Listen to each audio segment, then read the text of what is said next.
بسم اللہ الرحمن الرحیم۔ آیا کی خبر گیری۔ حضرت عمر رضی اللہ عنہ کے غلام حضرت اسلم رضی اللہ عنہ کہتے ہیں کہ میں ایک مرتبہ حضرت عمر رضی اللہ عنہ کے ساتھ حرہ مدینہ کے قریب ایک جگہ کا نام ہے کی طرف جا رہا تھا۔ ایک جگہ آگ جلتی ہوئی نظر آئی۔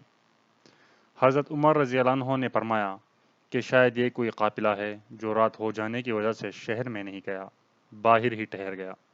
چلو اس کی خیر خبر لیں، رات کو حفاظت کا انتظام کریں۔ وہاں پہنچے تو دیکھا کہ ایک عورت ہے جس کے ساتھ چند بچے ہیں جو رو رہے ہیں اور چلا رہے ہیں، اور ایک دیگچی چولی پر رکھی ہے جس میں پانی بھرا ہوا ہے اور اس کے نیچے آگ جل رہی ہے۔ انہوں نے سلام کیا اور قریب آنے کی اجازت لے کر اس کے پاس گئے۔ پوچھا کہ یہ بچے کیوں رو رہے ہیں؟ عورت نے کہا کہ بھوک سے لاچار ہو کر رو رہے ہیں۔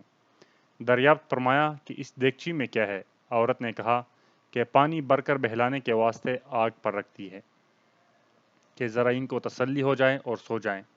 امیر المومنین عمر رضی اللہ عنہ کا اور میرے اللہ ہی کے یہاں فیصلہ ہوگا کہ میری اس تنگی کی خبر نہیں لیتے۔ حضرت عمر رضی اللہ عنہ رونے لگے اور فرمایا کہ اللہ تجھ پر رحم کرے۔ بھلا عمر رضی اللہ عنہ کو تیرے حال کی کیا خبر ہے؟ کہنے لگے کہ وہ ہمارے امیر بنے ہیں اور ہمارے حال کی خبر بھی نہیں رکھتے۔ اسلم رضی اللہ عنہ کہتے ہیں کہ حضرت عمر رضی اللہ عنہ مجھے ساتھ لے کر واپس ہوئے اور ایک بوری میں بیت المال سے کچھ آٹا اور کھجوریں اور چربی اور کچھ کپڑے اور کچھ درہم لیے۔ غرض اس بوری کو خوب بھر لیا اور فرمایا کہ یہ میری کمر پر رکھتے۔ میں نے عرض کیا کہ میں لے چلوں۔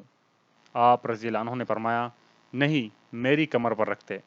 دو تین مرتبہ جب میں نے اصرار کیا تو فرمایا کیا قیامت میں بھی میرے بوجھ کو تو ہی اٹھائے گا؟ اس کو میں ہوں اٹھاؤں گا، اس لیے کہ قیامت میں مجھ ہی سے اس کا سوال ہوگا۔ میں نے مجبور ہو کر بوری کو آپ کی کمر پر رکھ دیا۔ آپ رضی اللہ عنہ نہایت تیزی کے ساتھ اس کے پاس تشریف لے گئے، میں بھی ساتھ تھا۔ وہاں پہنچ کر اس دیگچی میں آٹا اور کچھ چربی اور کھجوریں ڈالیں اور اس کو چلانا شروع کیا اور چولہے میں خود ہی پھونک مارنا شروع کیا۔ اسلم رضی اللہ عنہ کہتے ہیں کہ آپ رضی اللہ عنہ کی گھنی داڑھی سے دھواں نکلتا ہوا میں دیکھتا رہا، حتیٰ کہ ہریرہ ایک قسم کا حلوہ سا تیار ہو گیا۔ اس کے بعد آپ نے اپنے دوست دست مبارک سے نکال کر ان کو کھلایا۔ وہ سیر ہو کر خوب ہنسی کھیل میں مشغول ہو گئے اور جو بچا تھا وہ دوسرے وقت کے واسطے ان کے حوالے کر دیا۔ وہ عورت بہت خوش ہوئی اور کہنے لگی اللہ تعالیٰ تمہیں جزائے خیر دے، تم تھے اس کے مستحق کے بجائے حضرت عمر رضی اللہ عنہ کے تم ہی خلیفہ بنائے جاتے۔ حضرت عمر رضی اللہ عنہ نے اس کو تسلی دی اور فرمایا کہ جب تم خلیفہ کے پاس جاؤ گی تو مجھ کو بھی وہیں پاؤ گی۔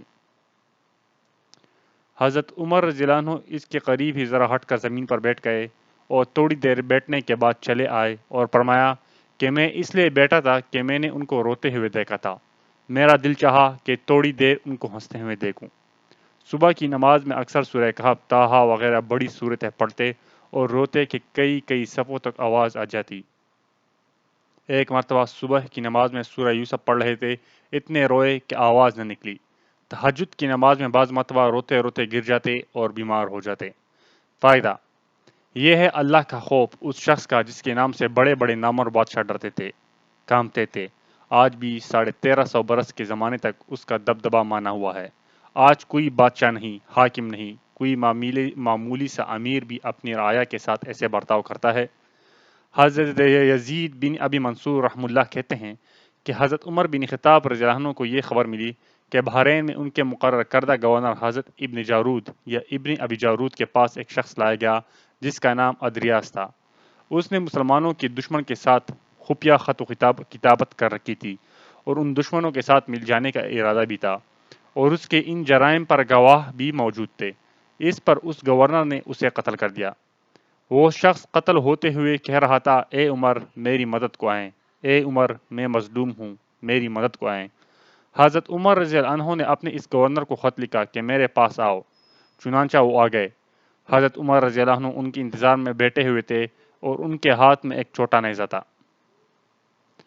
جب وہ حضرت عمر رضی اللہ عنہ کے پاس اندر آئے تو حضرت عمر رضی اللہ عنہ نے وہ چھوٹا نیزہ اس کے جبڑوں پر مارنا چاہا لیکن مارا نہیں کہ حضرت جارود نے اشتہائی غلطی کی وجہ سے اس آدمی کو قتل کیا تھا، اس لیے چھوڑ دیا۔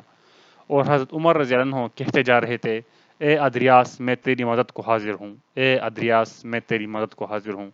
اور حضرت جارود کہنے لگے، اے امیر المومنین، اس نے مسلمانوں کی خفیہ باتیں دشمن کو لکھی تھی اور دشمن سے جا ملنے کا اس نے ارادہ بھی کر رکھا تھا۔